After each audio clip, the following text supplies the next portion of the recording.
ಕೇಳಪ್ಪ. Budget priority ಏನು sir? Budget priority ಏನು ಈ ವರ್ಷ? ಬಜೆಟ್ ಮಾರ್ಚಿನಲ್ಲಿ ಮಂಡಿಸೋದು. ಕೇಳ್ತಾ ಇಲ್ಲ. ಮಾರ್ಚ್ ಮೇಲೆ ಮಾರ್ಚ್ನಲ್ಲಿ ಬಜೆಟ್ ಮಂಡಿಸ್ತೀವಿ. ನಾನು ಆಗ ಬಜೆಟ್ ಪೂರ್ವಭಾವಿ ಸಭೆ ಚರ್ಚೆ ಪ್ರಾರಂಭ ಆಗುತ್ತಲ್ಲ, ಆಮೇಲೆ ಹೇಳ್ತೀನಿ. ಈಗ ಕುಮಾರಸ್ವಾಮಿ ಅವರು ಕಾಂಗ್ರೆಸ್ ಸರ್ಕಾರದಲ್ಲಿ 60% ಹೇಳಿದೆ, ನಿಮ್ಮ ಕಾರ್ಯಕರ್ತರು ಹೇಳಿದ ವಿಧಾನಸೌಧದಲ್ಲಿ ಕುಮಾರಸ್ವಾಮಿ ಅವರು ಒಂದು ಆರೋಪ ಮಾಡಿದ 60% ಕಮಿಷನ್ ನೀಡ್ತಾ ಇದೆ ಕಾಂಗ್ರೆಸ್ ಸರ್ಕಾರದಲ್ಲಿ ಅಂತ ಕುಮಾರಸ್ವಾಮಿ ಆರೋಪ ಮಾಡಿದ್ದಾರೆ.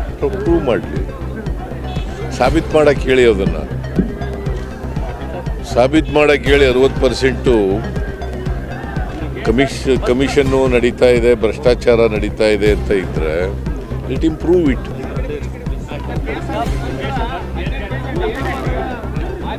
ಬರೀ ಆರೋಪ ಮಾಡೋದಲ್ಲ, ಆರೋಪ ಮಾಡಿದ ಮೇಲೆ ಅದನ್ನು ಸಾಬೀತು ಮಾಡಬೇಕಲ್ವಾ?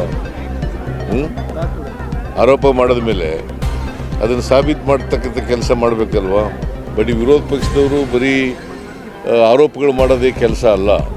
ಆರೋಪಗಳನ್ನು ಮಾಡಿದ ಮೇಲೆ ಆರೋಪಗಳನ್ನು ಸಾಬೀತು ಮಾಡ್ತಕ್ಕಂಥ ಕೆಲಸನೂ ಕೂಡ ಮಾಡಬೇಕು, ಮತ್ತು ಆರೋಪಗಳನ್ನು ದಾಖಲಾತಿಗಳ ಮೂಲಕ ಮಾಡಬೇಕು.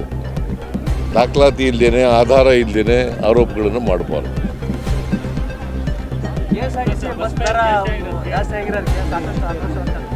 KSRTC ಬಸ್ ದರ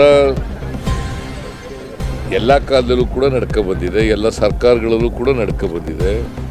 ಬಿಕಾಸ್ ಅಲ್ಲಿ ನೌಕರರ ಸಂಬಳ ಜಾಸ್ತಿ ಆಗ್ತದೆ, ಡೀಸೆಲ್ ಬೆಲೆ ಜಾಸ್ತಿ ಆಗ್ತದೆ, ಬಸ್ಸಿನ ಕೊಂಡ್ಕೊಳ್ತಕ್ಕಂಥದ್ದು ಬಸ್ಸಿನ ಬೆಲೆ ಕೂಡ ಜಾಸ್ತಿ ಆಗ್ತಾ ಇರ್ತದೆ, ಮತ್ತು ಇನ್ಫ್ಲೇಷನ್ ಕೂಡ ಇರ್ತದೆ. ಸೊ ನಾವು ಬೆಲೆ ಏರಿಸಿ 5 ವರ್ಷಗಳ ಹಿಂದೆ 2000 ಇಸ್ವಿನಲ್ಲಿ ಬೆಲೆ ಏರಿಸಿದ್ದು, ಬೆಲೆ ಹೆಚ್ಚಿಗೆ ಆಗಿದ್ದು. ಸೊ ನಮ್ಮ ಎಲ್ಲ KSRTC ಕಾರ್ಪೊರೇಷನ್ಗಳಿದ್ದಾವಲ್ಲ, ಅವು ಎಲ್ಲ ತೊಂದರೆನಲ್ಲಿದ್ದಾವೆ ಅಂತ ಹೇಳಿದ್ರು. ಹಾಗಾಗಿ ಮತ್ತು ಭಾಳ ದಿನಗಳಿಂದ ಬೇಡಿಕೆ ಇತ್ತು, ಅದಕ್ಕೋಸ್ಕರ ಮಾಡಿದ್ದೆ. ಈಗ BJP ಅವ್ರ ಕಾಲದಲ್ಲಿ ಆಗಿರಲಿಲ್ವಾ? ಕುಮಾರಸ್ವಾಮಿ ಕಾಲದಲ್ಲಿ ಆಗಿರಲಿಲ್ವ? ಬೆಲೆ ಏರಿಕೆ ಆಗಿರಲಿಲ್ವ? ಇಲ್ಲ, ಮಾಡಿಲ್ಲ ಅಂತ ಹೇಳಲಿ ನೋಡೋಣ. ಹಾಂ, ಈಗ ಕೇಂದ್ರ ಸರ್ಕಾರದಲ್ಲಿ ಮಾಡಿಲ್ವಾ? ರೈಲ್ವೆ ದರ ಏರಿಸಿಲ್ವಾ? ಹಾಂ,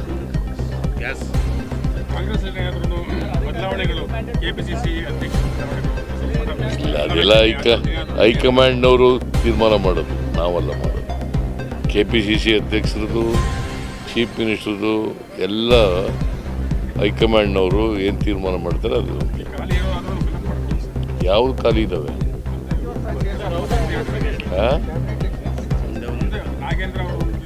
ಹೌದೌದು, ನಾಗೇಂದ್ರ ಅವರು ಹೈಕಮಾಂಡ್ನವ್ರ ಜೊತೆ ಮಾತಾಡಿ ಅದನ್ನು ಭರ್ತಿ ಮಾಡ್ತಕ್ಕಂಥ ಕೆಲಸ.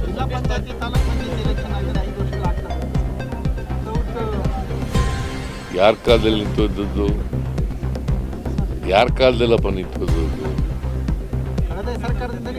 ಅದು ಯಾವುದೇ ಸರ್ಕಾರ ಅಲ್ಲ, ಕೋರ್ಟ್ ಮುಂದೆ ಹೋಗಿದೆ, ಕೋರ್ಟ್ನಲ್ಲಿ ಇತ್ಯರ್ಥ ಆಗಬೇಕು. ನಾವು ಎಲೆಕ್ಷನ್ ಮಾಡೋಕ್ಕೆ ತಯಾರಾಗಿದ್ದೀವಿ. ಎಲೆಕ್ಷನ್ ಮಾಡಲಿಕ್ಕೆ ತಾಲೂಕು ಪಂಚಾಯತಿ, ಜಿಲ್ಲಾ ಪಂಚಾಯತಿ ಚುನಾವಣೆ ಮಾಡಲಿಕ್ಕೆ ತಯಾರಾಗಿದ್ದೀವಿ. ಯಾವಾಗಾದರೂ ಕೂಡ ಚುನಾವಣೆ ಮಾಡ್ತೀವಿ.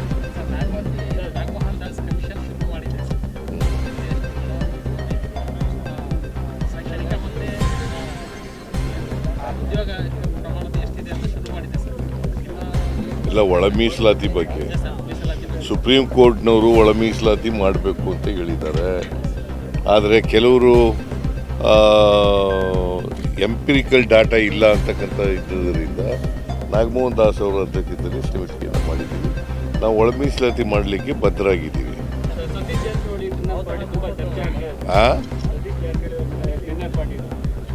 ಏನು ಊಟಕ್ಕೆ ಸೇರೋದೇ ತಪ್ಪ?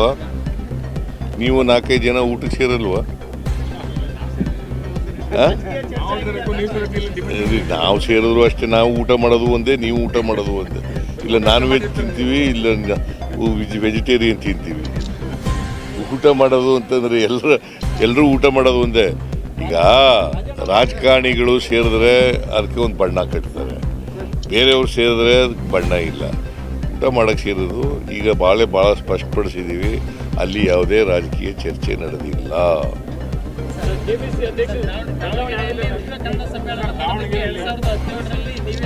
ನೀವೇ ಸಿಎಂ ಇದ್ದಾಗ ಮಾಡಿದ್ರು ಸರ್, ದಾವಣಗೆರೆಯಲ್ಲಿ ವಿಶ್ವ ಕನ್ನಡ ಸಮ್ಮೇಳನ ಮಾಡಬೇಕು ಅಂತೇಳಿ ನೀವೇ ಸಿಎಂ ಇದ್ದಾಗ ಮಾಡಿದ್ರು ಸರ್. ಮುಂದಕ್ಕೆ ಹೋಯ್ತದು. ಅದನ್ನ ಈ ವರ್ಷ ಮರು ಡೇಟ್ ಫಿಕ್ಸ್ ಮಾಡಿಬಿಟ್ಟು ಮಾಡ್ಕೊಳ್ಳಿಕ್ಕೆ ನಾವು ವಿಶ್ವ ಕನ್ನಡ ಸಮ್ಮೇಳನ ಲಾಸ್ಟ್ ಟೈಮ್ ಬಡ್ಜೆಟ್ನಾಗ ಅನೌನ್ಸ್ ಮಾಡಿದ್ರಿ ಸರ್. ನೋಡ್ತೀನಿ ನಾನು, ಅದನ್ನು ಚರ್ಚೆ ಮಾಡ್ತೀವಿ, ಪರಿಶೀಲನೆ ಮಾಡ್ತೀವಿ. ಪರಿಶೀಲನೆ ಮಾಡ್ತಾರಪ್ಪ. ಹಾಂ, ಹೈಕಮಾಂಡ್ನವ್ರಿ ಮಾಡೋದು, ನಾವು ಹೆಂಗೆ ಹೇಳೋಕ್ಕಾಗುತ್ತೆ? ಹಾಂ,